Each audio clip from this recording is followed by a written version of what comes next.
News 16 Kerala.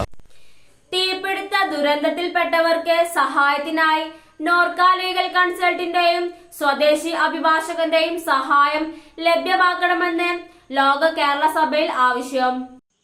തീപിടുത്ത ദുരന്തത്തിൽപ്പെട്ട് നിയമസഹായത്തിനായി Norka legal കൺസൾട്ടിന്റെയും സ്വദേശി അഭിഭാഷകന്റെയും സഹായം സർക്കാർ ലഭ്യമാക്കണമെന്ന് ഫിറ ഫെഡറേഷൻ ഓഫ് ഇന്ത്യൻ ഡേഴ്സർ അസോസിയേഷൻ കൺവീനറും കുവൈത്തിൽ നിന്നുള്ള പ്രതിനിധിയുമായ ബാബു ഫ്രാൻസിസ് 4ാം ലോക കേരള സഭയിൽ പങ്കെടുത്ത് സംസാരിക്കുമ്പോൾ മുഖ്യമന്ത്രിയോടും സഭാധ്യക്ഷനായ സ്പീക്കറോടും ആവശ്യമായി ഉന്നയിച്ചത്.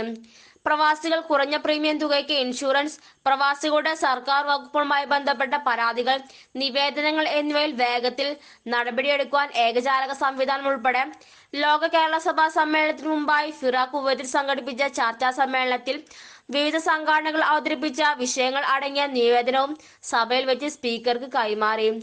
സഭയിൽ സമർപ്പിച്ച വിഷയങ്ങളിലും നിവേദനത്തിലുമുള്ള പ്രവാസി ആവശ്യങ്ങളിൽ വേഗത്തിൽ തീരുമാനമെടുക്കണമെന്ന ഫിറ ഭാരവാഹികളായ Shajid, Charles P George, Biju Stephen എന്നിവർ അറിയിച്ചു. ഫിറ ഭാരവാഹികൾ തീപിടുത്ത ദുരന്തത്തിൽപ്പെട്ട് ചികിത്സയിൽ കഴിയുന്നവരെ സന്ദർശിച്ചിരുന്നു. News 16 Kuwait. പക്ഷമില്ല, വിവേചനമില്ല. നേരിനൊപ്പം, നാടിനൊപ്പം, നാട്ടുകാർക്കൊപ്പം. News 16 Kerala channel.